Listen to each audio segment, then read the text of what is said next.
cylinder head for the Rooster is damaged. I didn't check the block right through, but we see that number 2 piston is damaged. I wasn't worried about engine block. I just hope that the crank is okay. I do have another crank, but I just hope the crank is okay. Once the crank is okay, I have another block and rods and pistons. So the main concern is the head. Now the cylinder head that I have on is the single cam head, and that single cam head came with the 0.6 liter turbocharged engine. So what I had done was to Frankenstein the engine that I have. I used the 0.6 liter single cam head with the 1 liter block. That block came with a twin cam head with coil and plugs. I did try using the twin cam head for a while and ran up into some problems. That's the first time I was using standalone. For nearly half a year I was damaging pistons even without boost, and only to realize later down the line it was a fuel pump issue. And after we corrected that, tried to get the car up to where reliability is concerned, the cylinder heads just started to crack in cylinder 2. So I made a call to the K Nation group. That's the small car group that we have here in Jamaica, with all K Nation. Call a couple of them up in Spalding, and so one of them are going to donate a cylinder head to me. So I'm on my way there right now.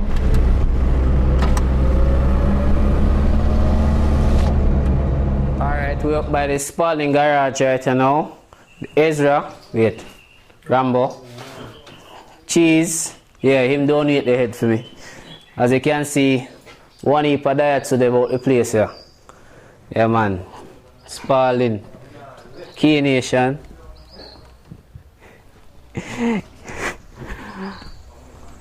One liner, that's so. So you have L200 here with a L5 front, another L200 there. Here's another L2 with a L5 front, and this one actually has in the GTTI engine. Right, Father Ezra there, he's a mastermind behind all of this. This is his next setup. This is his next setup. This is a GTTI engine right here, turbocharged, triple core radiator provided by myself, Fortis D Auto. So right now I'm just spray it up, pretty it up, make everything mother road. Ezra? Yes, boss. Talk to the people there, man. Yes, man. We know where you're going with. Still there in a place that does some good work, you know? Alright. Yeah, man. Everybody will soon see the good work touch the road one of the day. Yeah, man. Yeah, man. Alright, so. Black junk, this one white junk rock. Alright, so we just want to say mad respect to the K Nation crew, you know, because always a look out for me, you know. We're one group and we just try and make sure say everybody alright and everybody set up and together, you know. So I'll find my way back to Kingston, you know. Okay, so we start continue our post-mortem on the engine that got damaged, and as you can see here, number 2 cylinder is hurt. So if I was to use back this block, I'd have to I don't think honing could get this out. And number 3 has some small signs, but just up the top here. As you can see here, we have cylinder 2 piston, and this is cylinder 3. This is from cylinder 3, and cylinder 1 was fine. Alright, so we did further inspection. I was really hoping that this crank is okay, so thankfully the crank itself is fine.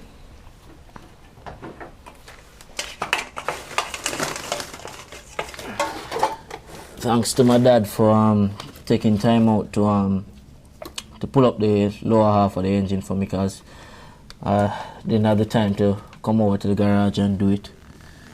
So you can see here, this is number 2 journal.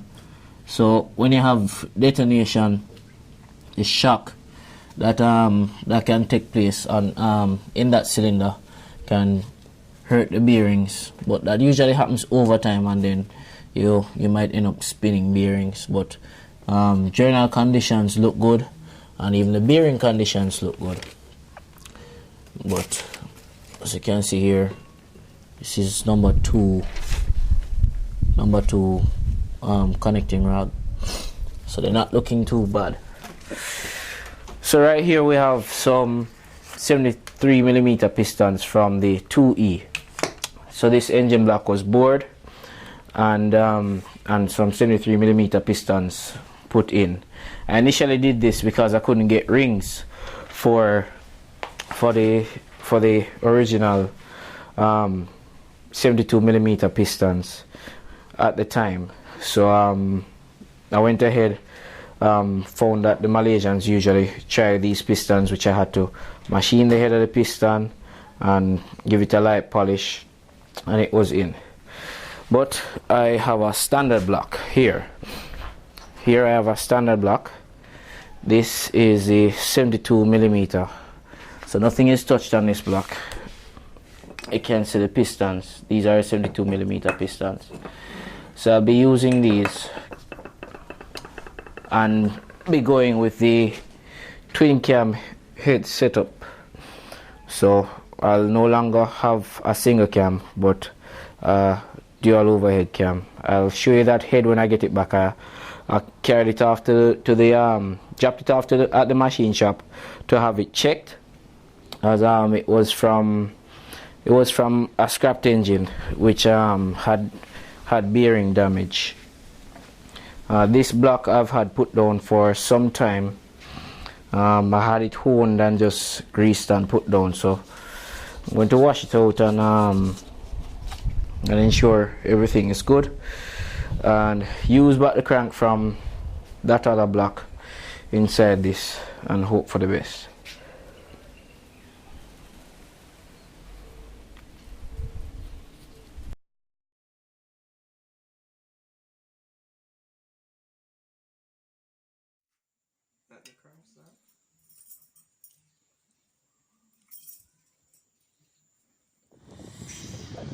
Alright, so this is the cylinder head that I'll be using.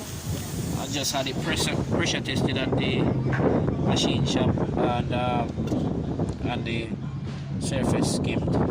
So I'm gonna head back home and clean it up. As you see, it's really mucky.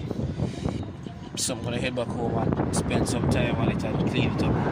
This came from an engine that it damaged bearings. So I was skeptical of using it, but it was either it or there's another head that I got from the Spalding crew. So I'm gonna have that head as a reserve for the time being. So I'm gonna spend some time and clean this up. So now to get back home.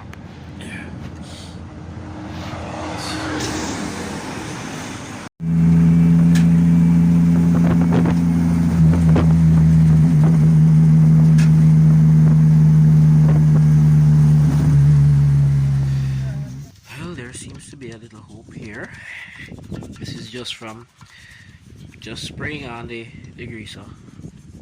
I haven't even started to let it soak yet, so I'm agitating some areas to loosen up the gunk and get this cleaned up.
So I've completed rebuilding the engine for the Rooster, fit it up, and with the change in the setup, the head that I put on, because now we have on the twin cam head, we have to make some modifications to the external wastegate and downpipe placement, as it's interfering with the radiator.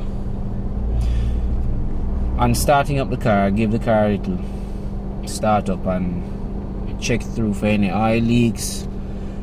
I could see that the turbocharger is really leaking bad.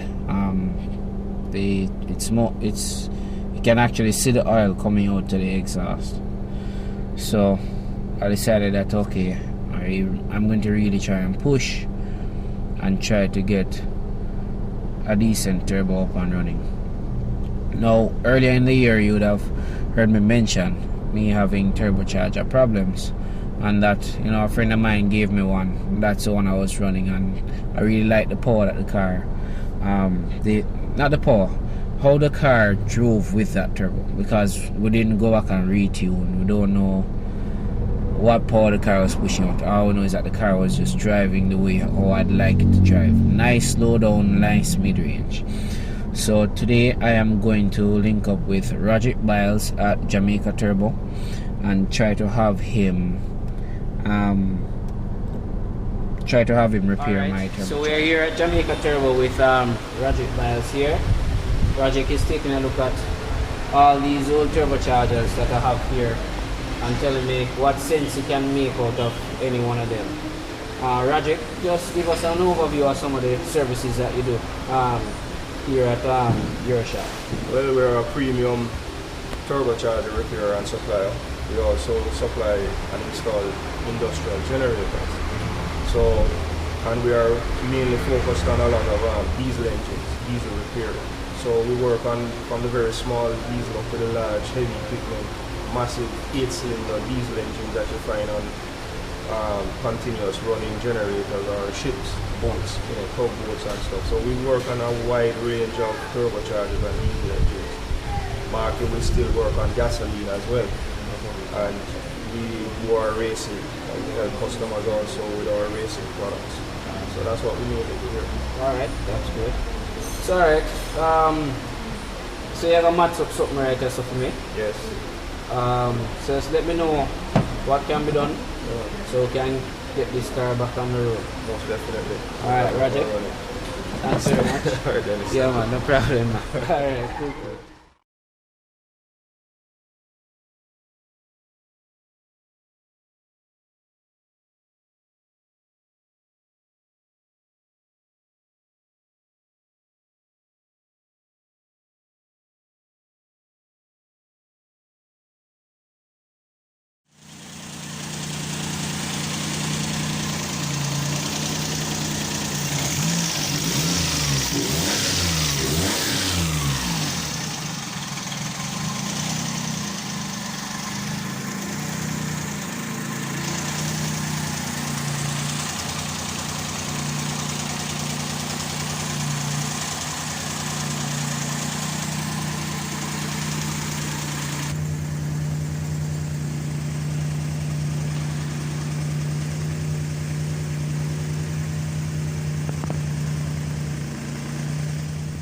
So we finally received the turbocharger from Jamaica Turbo, and I am really impressed with how it was packaged and delivered to me. Well, we picked it up. So here it is. I got it in this bag here.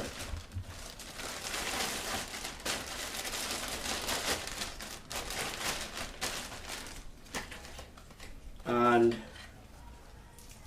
this was not the turbocharger I gave to him. So what Roderick did was, this is my compressor housing. It was actually in gold with my compressor wheel. This is my cartridge also. So he changed the seals that are in there, and also my turbine wheel had gone bad. So I was sold a brand new turbine wheel. As you can see here, all this was sandblasted. He cleaned up the whole turbo. with it, you can see here, it gives you some instructions on pre-oiling and installation of the turbocharger and some other general instructions here. This is from Jamaica Turbo themselves. This is very impressive. I'm very impressed as to how it was, how all the work was done and delivered. You know, when he said premium service, now I see it. So we're going to get this on the car now and see if we can get to breaking the engine. Alright, so years ago I had built this plate that in the event I had to remove my turbo cartridge, I could just install this plate and drive the car around naturally aspirated. But I didn't bother to drive the car naturally aspirated. I just got everything done with the turbocharger, thankfully decent enough time, so I can and I didn't need to be driving the car around I didn't need to be driving the car around. So I'm going to remove this now, get the oil feed installed, and see if we can get this car up and running. Alright, wee hours of the night. I've gotten through basically all I wanted to. Here's the turbo installed. Turbo installed. Wastegate was interesting, installing vacuum lines to it, but I worked something out. And of course I have not been playing with my cable ties. I've been using them up this time around.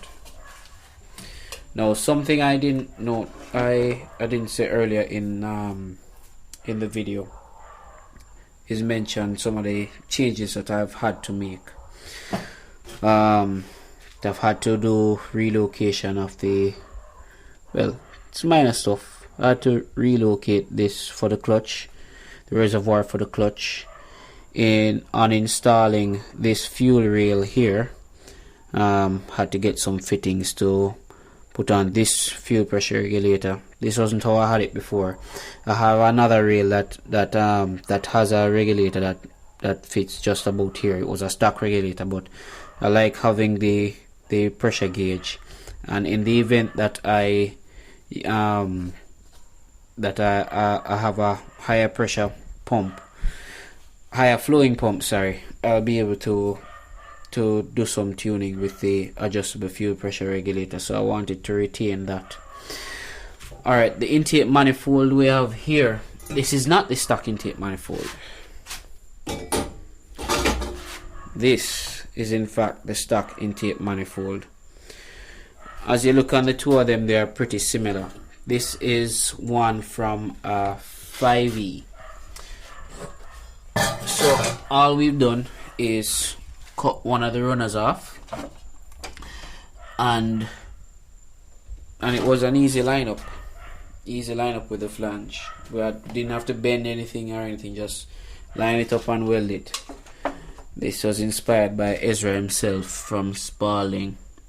And using this intake manifold, I had a Mitsubishi throttle body on the drag intake for the other engine, so I didn't have the 5E throttle body that came with this. So Corey got his machinist to build this flange for me, and I was able to use back my Mitsubishi throttle body.